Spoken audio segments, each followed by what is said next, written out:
All right, another vlog type of video, because today we're out here in Jacksonville, Florida for UFC 273, as you can see from the title. And I'm actually surprised that these things start so early. I saw the early prelims start at 5 o'clock p.m. So right now it's about 4:45. We're here on time. Um, and I know a lot of people from my Pacquiao versus Ugas vlog like seeing me just walk around the strip and kind of just vlogging the area. So that's probably what this video is going to be. I'm probably just going to walk around, show you guys the venue and all that. So I might talk over something to talk over the video to make this a little bit more interesting. But other than that, yeah, I'll just show you around the area and just film it all. Okay, so while you guys see me clumsily film my first UFC experience, I figured I'd take the time to narrate over this somewhat boring footage and talk about the upcoming boxing schedule as well as boxing that's going on recently, because there's been a lot of good fights and there's a lot of good fights coming up, and unfortunately I can't make a film study on every single one, so I figured I might as well talk about all of them during this video. But anyway, the footage that you're going to see here is kind of clumsy because I'm trying to keep things like people's faces out of the video, trying to keep license plates out of the video, stuff like that, because want to respect people's privacy, as you may know. But anyways, talk about boxing. A lot of good fights have already happened that I haven't made videos on, but might as well touch up on them in case I will. Triple G, Gennady Golovkin versus Ryota Murata actually happened pretty recently. I did watch that fight and was pretty impressed by it. Triple G making his first, I believe, fight at 40 years old. Very dominant win. Very good fight as well. Ryota Murata put up a very good fight. Some of the things I noticed if I were to make a film study on this fight were notably Triple G using looping right hooks, looping left hooks around the high guard defense of Murata. Because that's the thing, Murata he'd pretty much be stuck in this high guard, and that would allow Triple G to get his offense off. Essentially, he would use no control, Murata that was. But it was a slugfest, especially in the early rounds. Both of the guys were getting off big punches. However, when Triple G picked up the pace in the third round, that's really when the difference showed between the two. Murata wasn't controlling Triple G, like I said. He was really just in this high guard, and that allowed Triple G to pretty much just tee off on him. Whenever Triple G wanted to punch, he would punch. And because it's a high guard, the high guard of Murata, it has a lot of holes in it, as you may know. The high guard is really only meant to block punches that are coming directly at you. So Triple G would, like I said, use a lot of hooks, a lot of right hooks, a lot of left hooks to get around that guard and really break Murata down. Murata would wait out the onslaught from Triple G. He would really take it, weather it, and then that's when he would get his offense off after Triple G would stop his attack and take a breather. Triple G, when he would get his shots off on Murata's high guard, the difference between him and Murata was that Triple G would smother and control Murata whenever he was taking a break. Yes, Murata did get some good shots, especially to the body, off. But one of the things I noticed was that Triple G, whenever he wanted to take his breaks, he would do this thing where he would lean on Murata's high guard. So he would throw a couple punches. Maybe he'd throw a jab, a right hand to the high guard, then finish the combination off with a left hook or a right hook around the guard. And then when Triple G is taking a break, he would then lean on Murata's high guard, on his gloves. This way he would smother and control Murata. And not only does this control and smother Murata's punches, but it also allows Triple G to feel Murata's gloves. And when he's feeling his gloves like this allows him to feel when Murata's going to throw a shot. So when Triple G is leaning on his gloves, as soon as Murata moves his gloves, Triple G could feel it because his leaning on them is touching them, directly touching them. And this is a form of control where if you're feeling your opponent's gloves, you're able to pick off the shots. So as soon as he feels Murata fire back, Triple G would feel the punch coming and he would be able to pick it off pretty well. And so this would pretty much continue on for a lot of the fight, and this is why Triple G was really edging out a lot of those early rounds, because he would get some clean offense off while he was really holding Murata's offense off by picking off the shots better. But not only that, as the rounds went on towards the middle rounds, Triple G would do the same thing where he would fire off his shots, then he would lean on Murata's gloves, and then as Murata stopped throwing as many punches because he was getting broken down, this is when Triple G would do another thing where he would lean and then he would push Murata.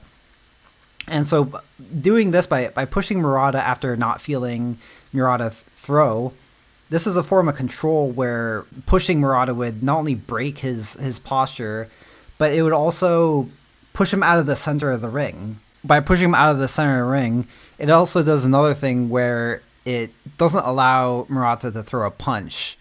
Or in other words, it could possibly disrupt Murata's punches. So if Murata decided to throw a punch and Triple G pushed him, it would really disrupt him and break his posture and create some space so that Triple G could basically get his offense off starting all over again. And so Triple G, he would get his offense off, and then when he needs to take a break, lean on Murata, and then as soon as he takes that short, quick breath that he needed and is ready to go again, he would push Murata and then start the offense again, start punching again. And this is something I really noticed. And towards the end of the fight, when Murata really stopped throwing punches back, this was the reason why. I mean, he was getting broken down by absorbing so many punches from Triple G.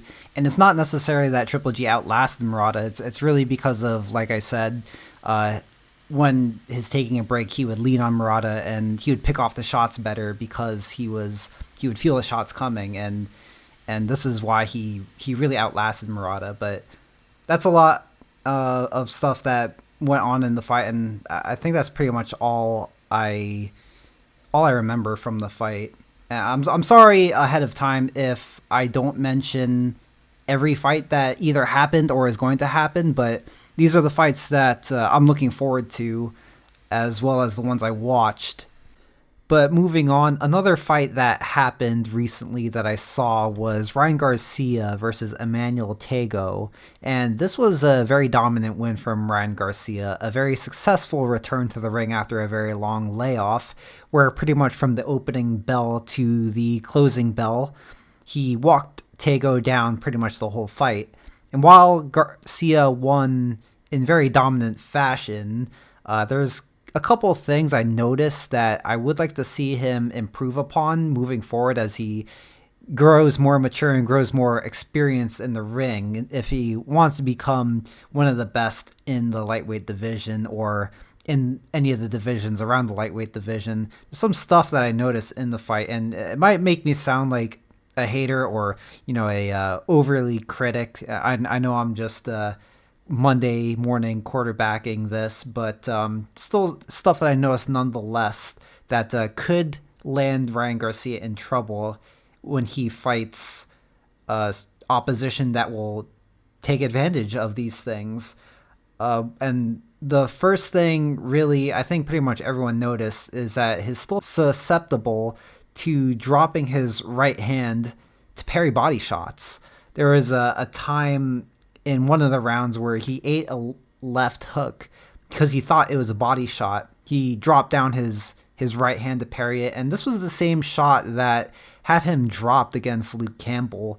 And this will really leave him susceptible to feint low, shoot high tactics, or shoot low and then mixing it up by shooting high the next time, where if his fooled, Ryan's going to drop his hand, and it's a habit that needs to be addressed.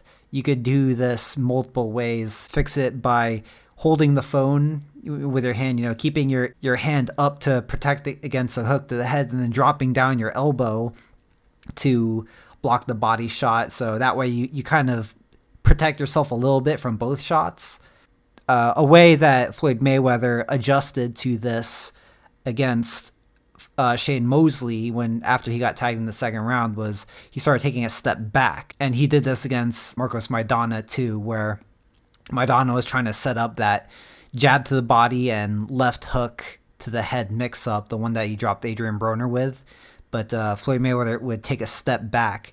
So it's not necessarily too bad of a habit to drop your hand to block body shots, as long as you have a secondary defense mechanism to protect your head so it's not getting hit clean when he gets tricked or fooled by either a feint or misreading a punch to the head.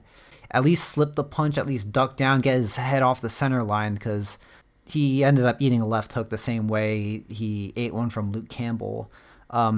Another thing was, as aggressive as Ryan Garcia was this fight, and that's really what got him the victory, there's a lot of times where he was lunging in with his attacks, and lunging in isn't necessarily a bad thing. You could have lots of success and lunge in and get your offense going.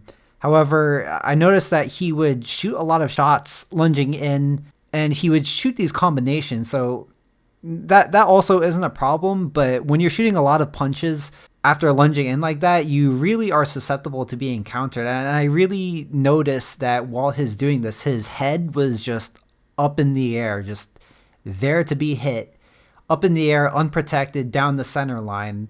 And of course, if you're throwing combinations, yeah, you're going to be pretty much defenseless, but the fact that he was lingering there, an opponent is going to catch these shots and time him. Thing is, he wasn't getting countered by Tagoe because he's coming in with a lot of power, a lot of speed, so it's very hard to counter it, and that's why he'll probably see a lot of success doing this before somebody punishes him for it, because it does take a lot of skill and a lot of practice to time someone as fast and as powerful as Ryan Garcia. But nonetheless, still a very good performance and a dominant victory from Ryan Garcia. And also his first victory with his new trainer, Joe Goosen. So I really think he's going to make more improvements as we see him work with Goosen and definitely improve on a lot of the holes in his game. So I think we're going to see Ryan Garcia get to a new level as we see him continue to fight and learn new things and fight high-level opponents. So moving on, I'm going to move pretty quickly here, but we're going to look at upcoming fights. And already next weekend, we have Errol Spence versus Yordenis Ugas for 3 of the belts at welterweight. And looking at that matchup, Errol Spence in the Southpaw versus Orthodox matchup, once again, he's one of the few Southpaws that dominates his opponents with the jab. He's no stranger to using the jab against orthodox opponents, and like I said in my film study for Spence versus Danny Garcia, Spence would use his jab and mix it up above and below his opponent's guard. This is something that's very unusual, and Ugas as well is no stranger to using the jab against southpaw opponents, as we saw him just do to Manny Pacquiao. He would time his jab as a counterpunch over Manny Pacquiao's jab. If I were to compare Ugas to any of the opponents that Errol Spence has fought, I would say the closest opponent Spence has had to Ugas was Danny Garcia, in that Ugas is mostly stand his ground with the high guard and wait for his opponent to punch so he could counter. He often waits for his opponents to initiate their offense so that he could counterpunch and react to them.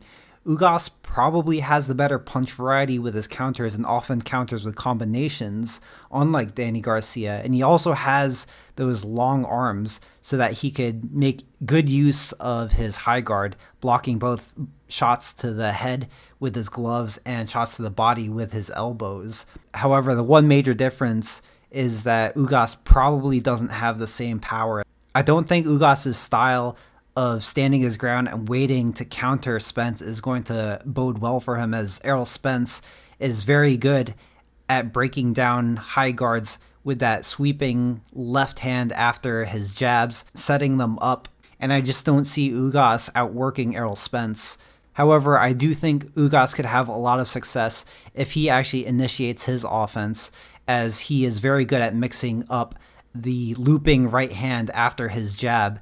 When a lot of opponents would expect a straight right hand, he loops it very well. And this is a punch that Danny Garcia landed on Errol Spence a few times. However, like I said, I just don't see Ugas outworking Spence. Add to that the fact that Errol Spence is one of the best inside fighters in the division and is very good at stepping out of range after he attacks to avoid counterpunches, which I think he will jab his way into range, jab his way onto the inside where he'll get some very good work done on Ugas's high guard, and then step out of range to avoid Ugas's counters.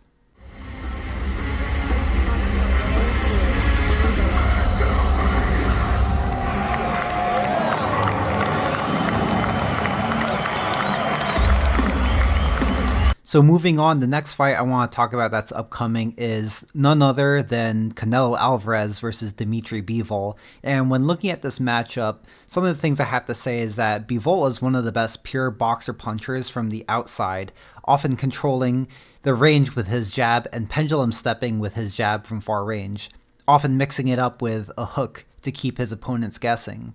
However, Canelo is one of the best fighters mid to close range, period.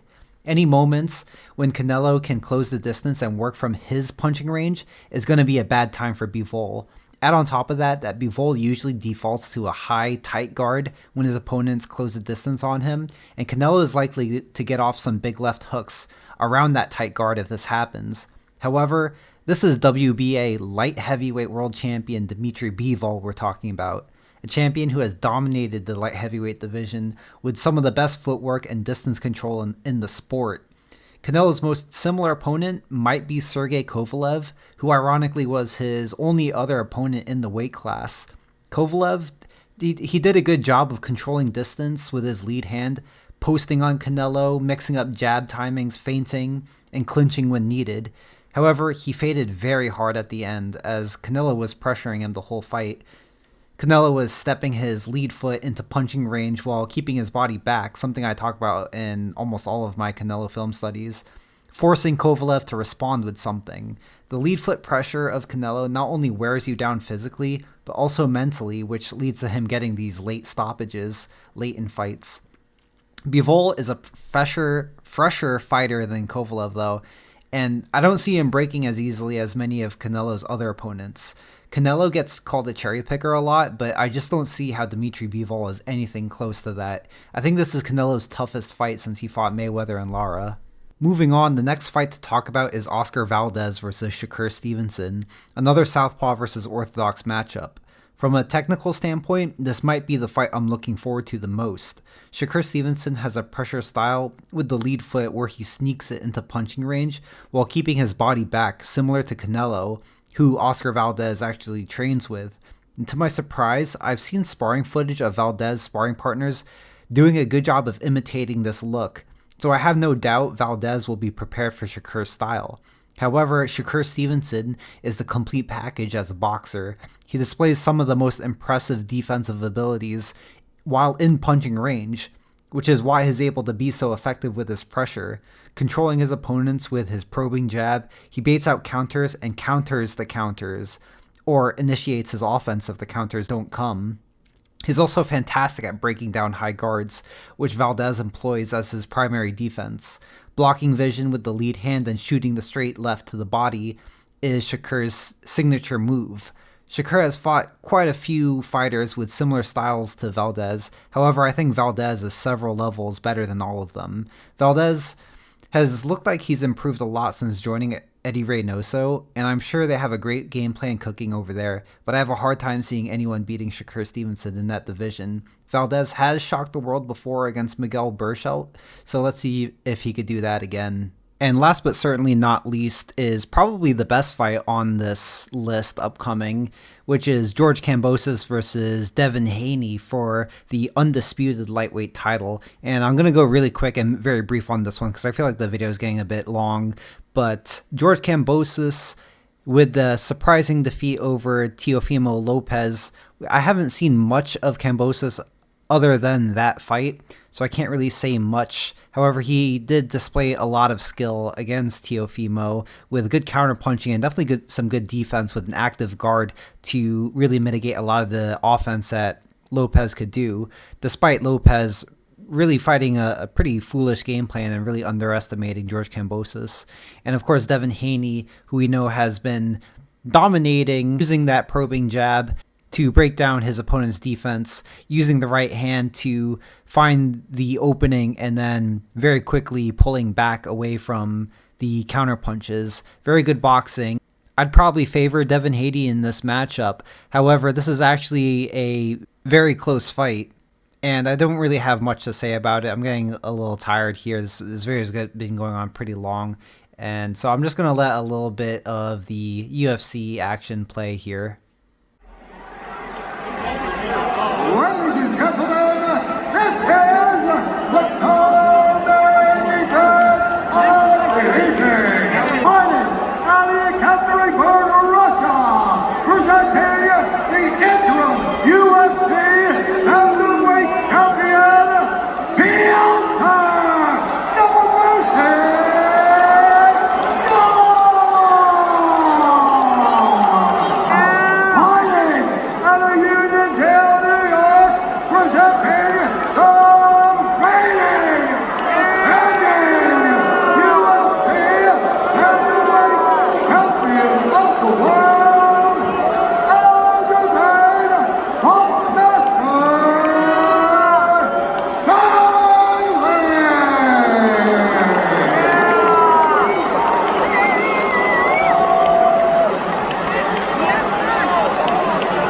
Well, dear receive instructions.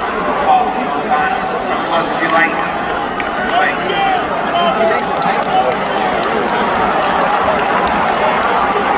After 5 rounds, we go to the judges' scorecards for a decision.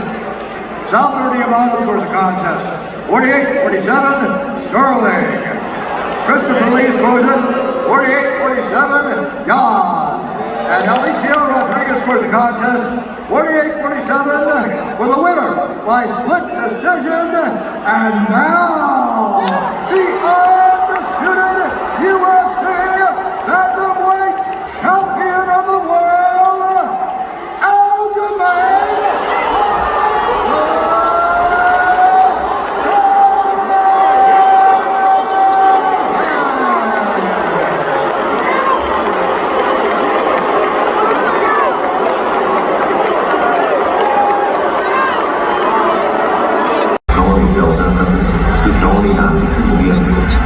Just got to prove why I'm a champ, hurt me, and finishing that fight.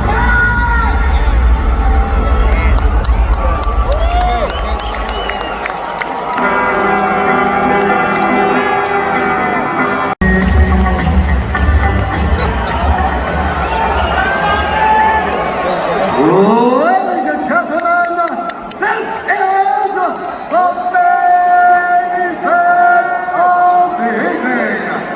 Live from the sold-out five-star Veterans Memorial Arena in Jacksonville, Florida.